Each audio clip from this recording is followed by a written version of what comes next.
नमस्कार दोस्तों।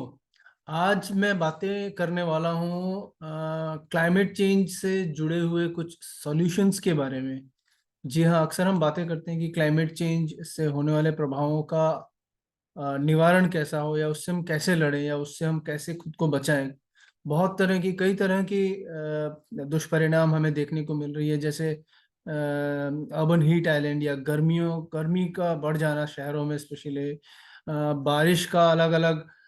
जगह पे अलग अलग मात्रा में होना, कहीं पे बहुत ज़्यादा हो जाना कम समय में, कहीं पे थोड़ा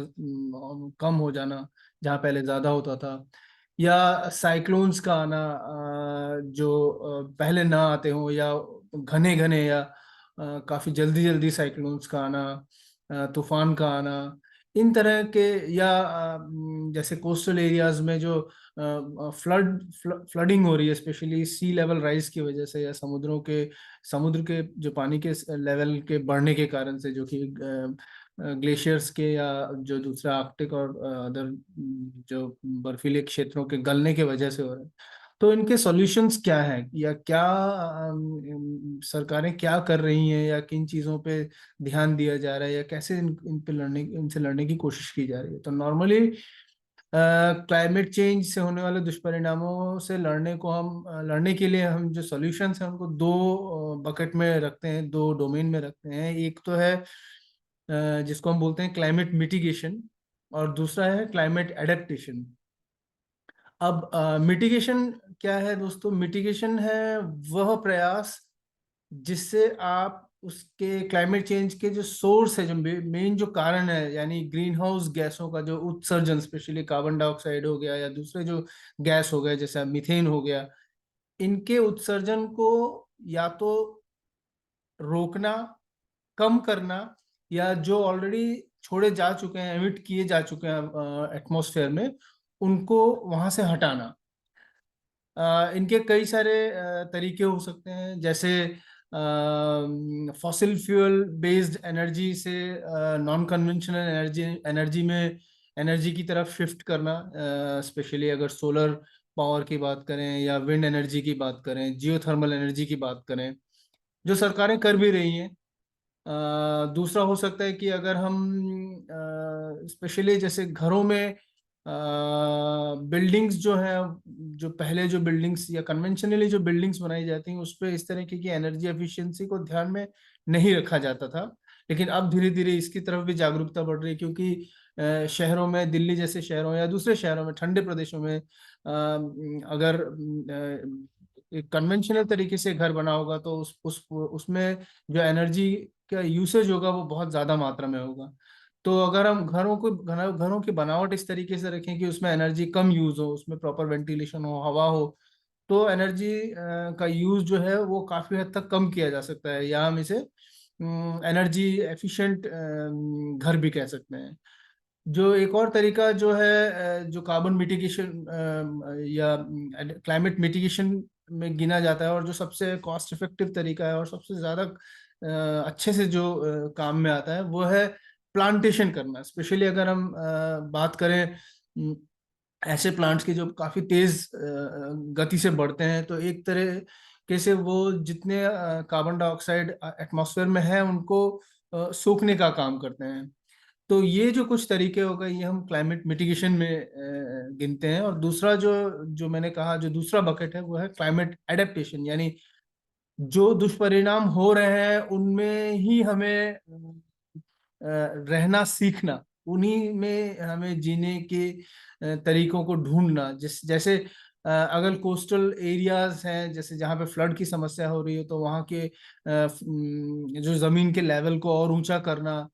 या जो बहुत ज्यादा फ्लडेड है एरिया है उनसे थोड़ा पीछे हट जाना, उस जगह को कम्प्लीटली अवॉइड कर देना।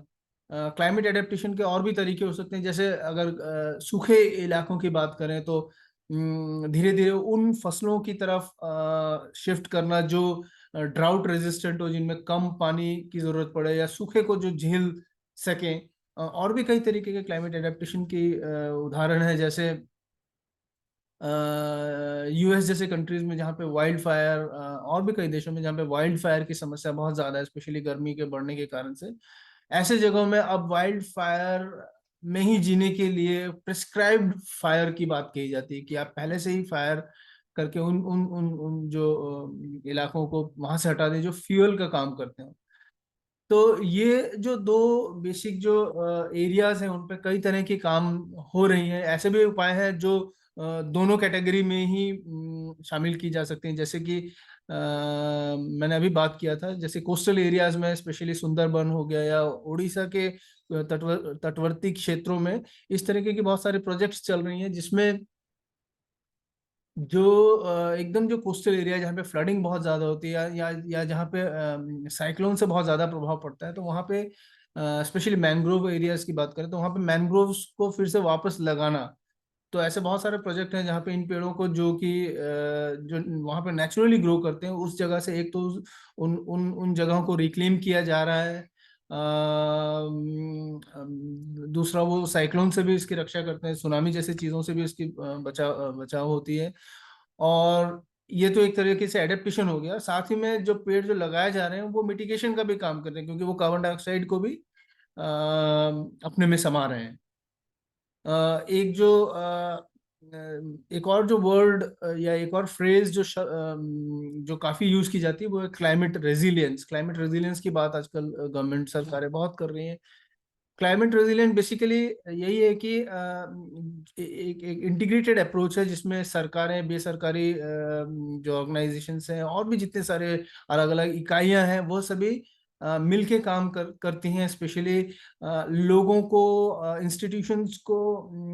क्लाइमेट से होने वाले दुष्परिणाम के रिस्क से लड़ने के लिए उनको उस काबिल बनाते हैं, उनको रेजिलिएंट बनाते हैं, ताकि वो उस चीजें उन दुष्परिणामों से अच्छी तरीके से लड़ सके। इसमें एडेप्टेशंस के भी एग्जांपल काफी सारे हैं और भी कई एग्जांपल हैं जो कि नॉर्मली में दिए जा सकते हैं।